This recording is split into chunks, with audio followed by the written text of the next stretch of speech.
Bien, pues abrimos este Día de la Inversión en Capital Radio con esta entrevista principal para situar la escena. Nuestro invitado capital es el presidente de Renta 4, don Juan Carlos Ureta. Buenos días y gracias por acompañarnos, Buenos presidente. días, Luis Vicente, encantado. Dicen que la inflación es la principal batalla que libran los bancos centrales, pero nos da la impresión de que no, de que nosotros como ahorradores e inversores también tenemos una batalla que librar contra la inflación, porque tenemos que ver cómo batirla con nuestra inversión y no ser cada día más pobres, ¿no? Por supuesto, la inversión tiene que pretender y tiene que conseguir ganar la inflación, es decir, que el patrimonio de ahorro que tenemos, que nos ha costado tanto hacerlo, pues al final no se vea deteriorado, no se vea minimizado por la inflación, por la pérdida de valor de compra de ese ahorro, ¿no? Y bueno, eso es un poco el objetivo de la inversión, ¿no? Y por eso la inversión se tiene que vincular a la economía real, se tiene que vincular a ese crecimiento de la economía real y tiene que ser vista en términos efectivamente reales, es decir, después de la inflación, ¿qué es lo que me queda? ¿Cómo mi patrimonio de ahorro se ha mantenido, se ha preservado o incluso ha crecido, que es lo deseable, después de la inflación, ¿no? Efectivamente así es, ¿no? Yo creo que esa variable hay que tenerla siempre en cuenta y por eso a veces hay un cierto espejismo monetario cuando decimos, bueno, es que he tenido una rentabilidad de, no sé, de un 1, de un 2%. Sí, pero si la inflación ha sido superior, pues realmente también tienes que entender que hay un cierto deterioro en tu patrimonio de ahorro, ¿no? Y hay que tener esa variable en cuenta. Le voy a pedir ayuda para uno de los objetivos de este Día de la Inversión, que es ayudar a las personas que nos escuchan a entender algo importante. Cuando no entendemos lo que pasa, la gente cree que todo sucede de una forma desordenada, cuando en realidad son consecuencias de causas, ¿no? Cuando uno entiende lo que ocurre en la economía, pues entonces sí que empieza a pensar que probablemente todo esto lleva un proceso ordenado. Y ahora lo estamos llamando, y usted lo llama en particular, el camino hacia la nueva normalización o hacia la normalización. Normalidad. Normalidad. Hablamos un poco de la nueva normalidad. Bueno, vamos a ver, yo creo que por ordenar un poco las ideas, valga la redundancia, ¿no?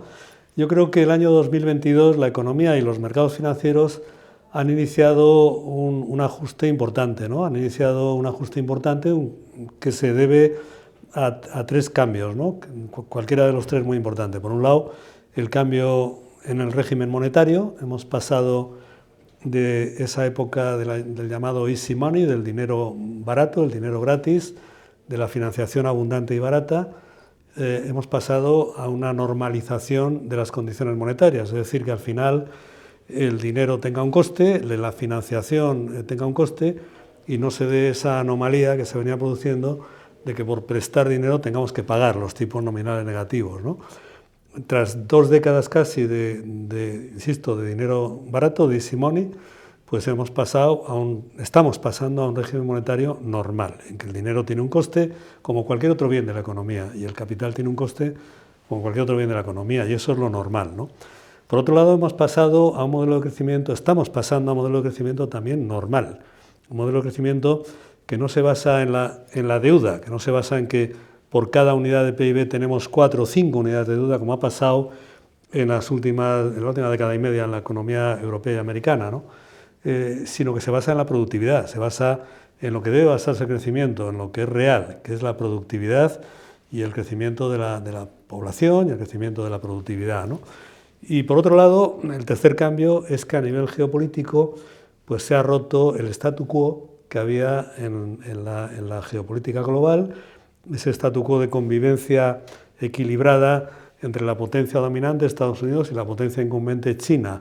Bueno, de alguna manera la invasión de Ucrania pone fin, de manera ya muy gráfica, a ese statu quo, en el sentido de que ya se genera un nuevo statu quo en el que, de alguna manera, el riesgo geopolítico sube. Bueno, y esos son 3 cambios importantes, ¿no? Y cada uno de los 3 per se tendría capacidad para provocar cambios importantes en la economía y en los mercados financieros, pero los 3 juntos todavía mucho más, ¿no?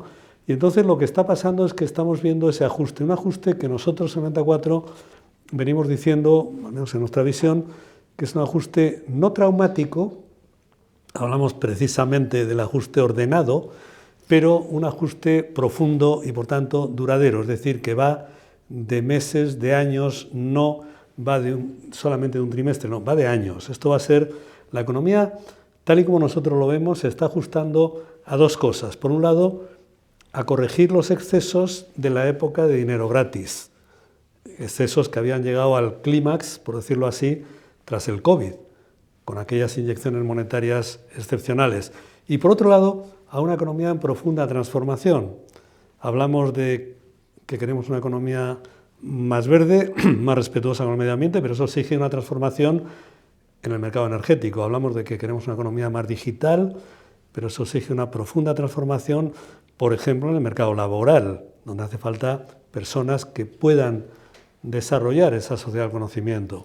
Hablamos también de esa sociedad digital, pero entonces hace falta más chips y hace falta un cambio también en las propias materias primas, etcétera, etcétera, etcétera. Estamos en una economía que, por un lado, corrige los excesos de la época del dinero gratis y, por otro lado, está en una profunda transformación. Y todo ese ajuste no lo vemos como un ajuste traumático en esas visiones a veces catastrofistas de la economía, pero sí lo vemos como un ajuste muy profundo. Y creemos además que está siendo bastante ordenado y que va a seguir siendo ordenado. Vemos de vez en cuando episodios, estas últimas semanas la crisis bancaria, ¿no? Pero son episodios que se mantienen dentro de un cierto orden.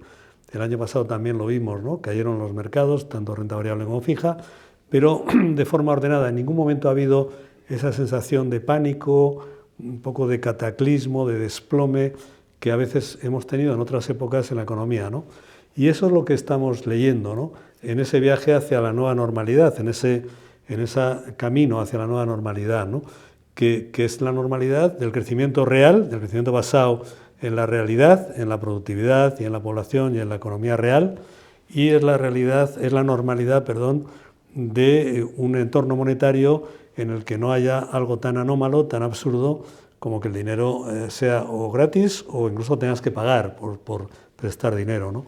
Y bueno, todo eso es un poco la nueva normalidad, ¿no? Sobre estos eventos inesperados, me refiero a los bancos que han caído en estas últimas semanas, ¿cree usted que la respuesta de las autoridades es la correcta para hacer que sea diferente a anteriores crisis? Yo creo que está siendo básicamente correcta, ¿no? Yo creo que está siendo básicamente correcta.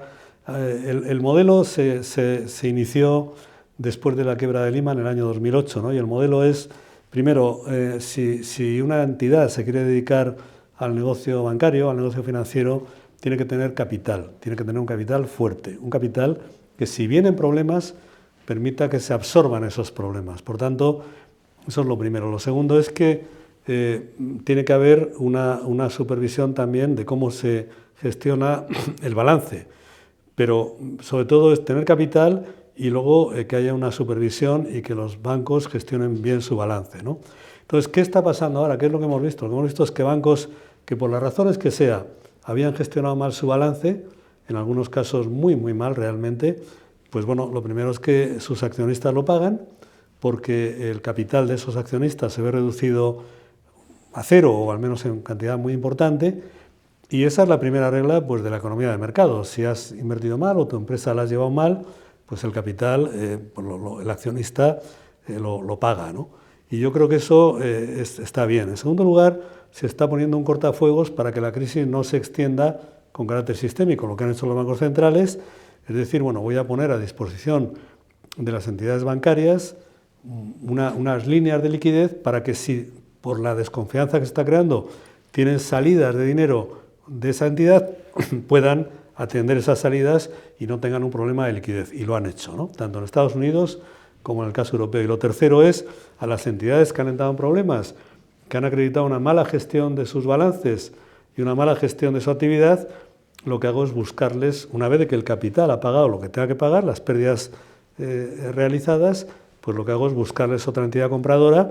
Y afortunadamente la buena noticia es que hoy el sector bancario en su conjunto está muy bien capitalizado, contamos con entidades que están bien y esas entidades pueden hacerse cargo del negocio de aquellas otras que lo habían hecho mal, que habían cometido errores, ¿no? Y yo creo que es una respuesta básicamente adecuada, ¿no? Bueno, a veces se critica a los bancos centrales y a las autoridades de que habían tenido una época excesivamente larga de dinero muy barato. Puede ser una crítica correcta y a veces la hemos hecho también, pero yo creo que lo que están haciendo ahora es adecuado, es lo que deben hacer.